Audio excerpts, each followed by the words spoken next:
Thank you for joining me on my channel today. I want to show you how to play page number 1 from Snow Miser, Heat Miser. This is my arrangement. It includes the original honky tonk piano sound from the original that you're not going to find in any other sheet music.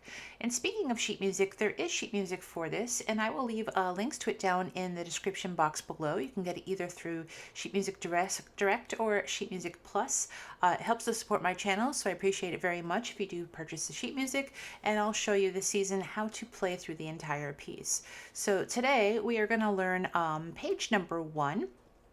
So let's get page number 1 up here, and we are in the key of G major. We have that 1 sharp. Here's our G major scale. Let me just fix one little thing on my screen here. All right. Now the opening, we're just going to do this line by line.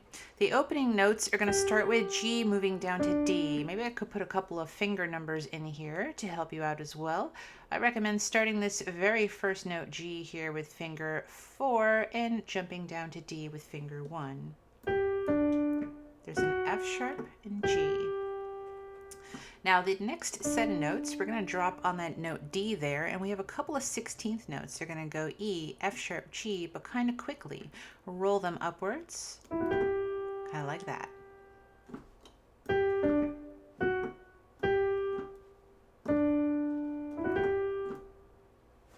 The left hand is going to be 2 octaves lower, paralleling the same notes. So it's going to go from G down to D, F sharp, G, down to D, and back to G.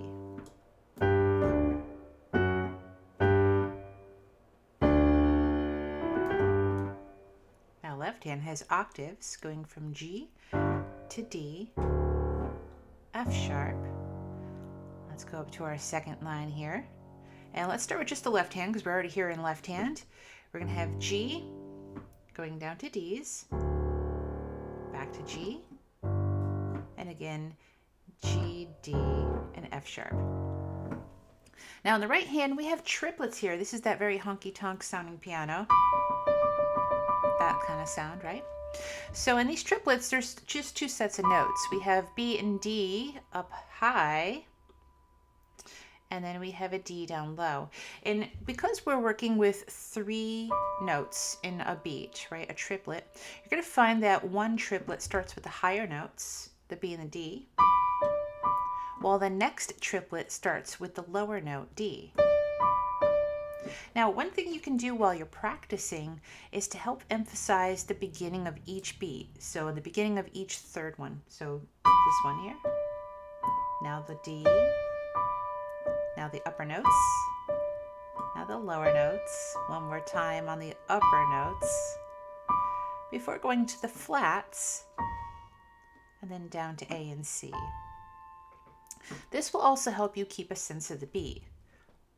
So the first beat is a rest, but then you have 2, 3, 4, 1, 2, 3, 4. Now let's try it a little bit faster. 1, 2, 3, 4. 1, 2, 3, 4.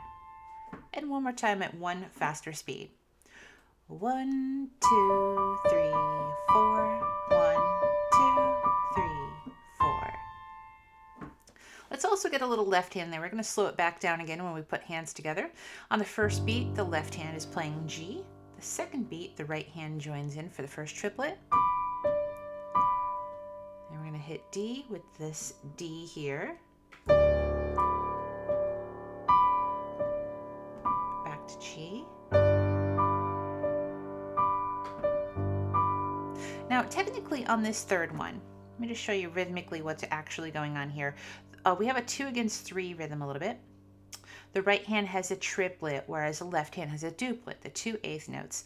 Technically, this eighth note in the left hand falls in between the second and third note of the triplet. It's a little bit difficult to master, and if you're having a lot of trouble matching those up, it's okay to just put this with the third one of the triplet, which will make it a little bit easier.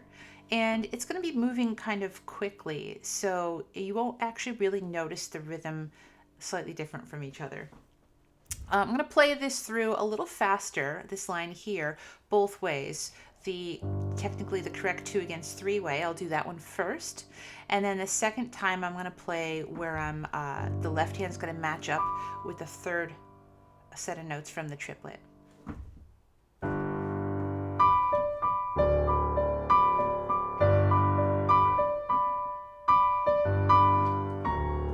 Let's try that one more time. That wasn't so smooth.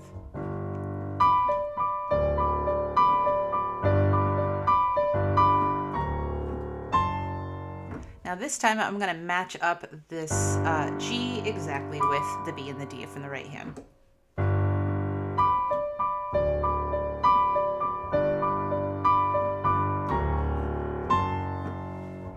They both sound great. Now, moving to this next line, we are also going to the very first part where we have the lyrics, the beginning of the verse. So let's take a moment to learn all of the right hand for the rest of this page anyhow. We're going to start off with G and B, and there's going to be a stretch down to a B here. So notice that really the only way my hand fits around this is if I play the third finger and the fifth finger on the G and the B up high, and use my thumb for the B down low. I think for these next set of notes, let's bring the 2 and 5 down to the D and the G. We'll have that thumb play. And let's play the second finger on the D sharp, and then the third and the fifth finger on the E and G. So we're going to have second finger on the D sharp, 3 and 5 on the E, G.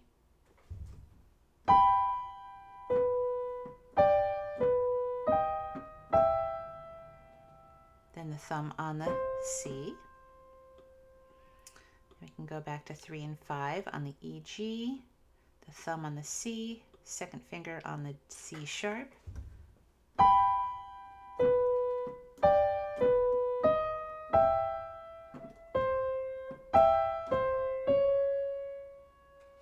Now we are right here on C sharp with finger 2.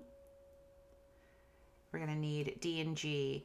I would actually just slide the 2 up to have 2 and 5 on D and G again. I think we had 2 and 5 on D, G earlier, so that makes sense to use the same fingers once again. So let's write 2 and 5 here. And this is going to stay 1. This is back to the same D and G, so it's 2 and 5 again. Back to 1.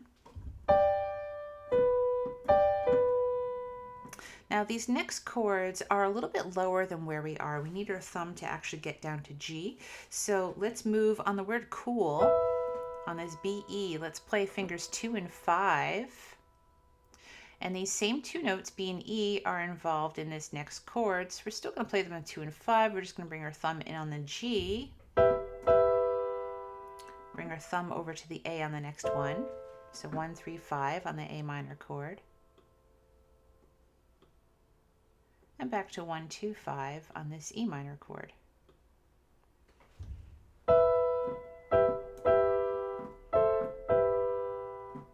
Jumping back over to 2 and 5 on the D and G. So we have the same pattern we had in measure 8. We're having this again in measure 10. So let's also take a look at the rhythm from this line too.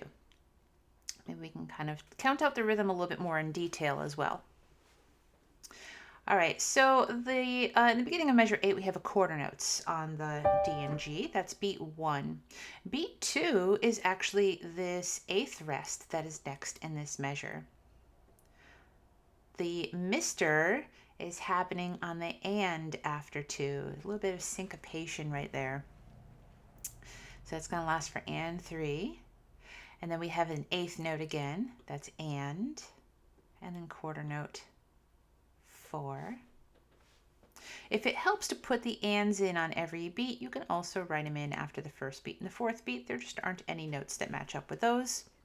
Let's go into the second measure here. Under the word cool, we have a quarter note, so that's beat 1. Then we have a couple of 8th notes, that's 2 and. The third beat is where that little rest is. We have and 4. And then measure 10 is the same as measure 8. So let's take a look at these two measures, 8 and 9. We have 1, 2, and 3, and 4. 1, 2, and 3, and 4. I can play that once again by counting every one of the ands. 1 and 2 and 3 and 4 and 1 and 2 and 3 and 4 and 1, 2 and 3 and 4. 1, 2 and 3 and 4. All right, measure 10 is the same as 8, and that is the end of page 1. So now let's take a look at the left hand from those opening measures. This is going to be a very kind of honky tonk style of left hand, where we're just breaking up kind of these chords across an octave, where we have one bass note and then leaping over to a couple of other notes. So we're going to start with the bass note being G. You definitely want to get these bass notes all with a 5th finger. So every single one of these is probably going to be 5th finger all the way through. And they look to all be about a similar jump. So this one's going to go over to G and B. It's a little bit more than an octave, so you're going to have to leave that G. Maybe a little touch of pedal will help link it over to the GB up high. Now in the next beat, it goes down to D, but it jumps back to GB. So we're going to jump way down to D here. D over to GB. It's all kind of representing a G chord. Here's a G chord, G, B, D. We're just putting G and D down in the bass. And with the pedal, I'm just changing the pedal out with a single bass note. So pedal is down with this first one. Keep it down. Still keep it down. Don't change it until you hit the D. D, change the pedal, go up, down, hold it. Keep holding it until you get to the next note, which is the C. And as you press C, go up, down with the pedal. We're going to go over to E, G, and then E with E, G. So in this one, they're all about the C chord. You have the C, and then E.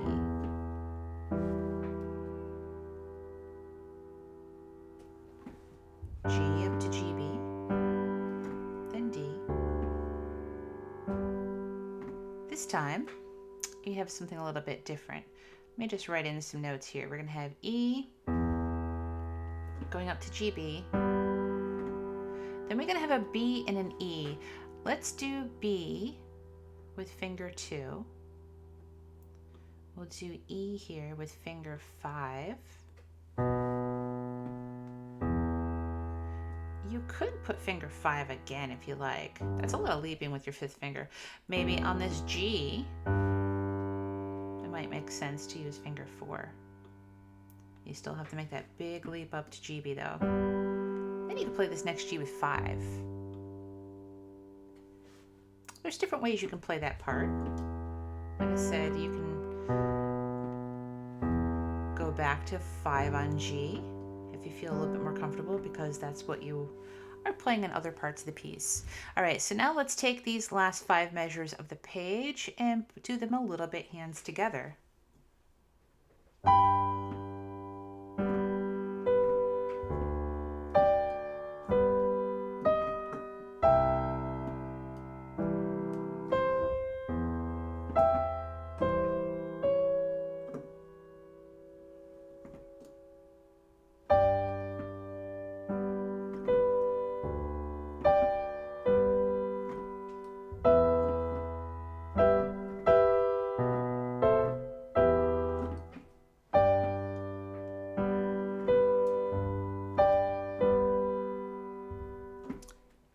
One time a bit faster. I just want to see all the music at once here.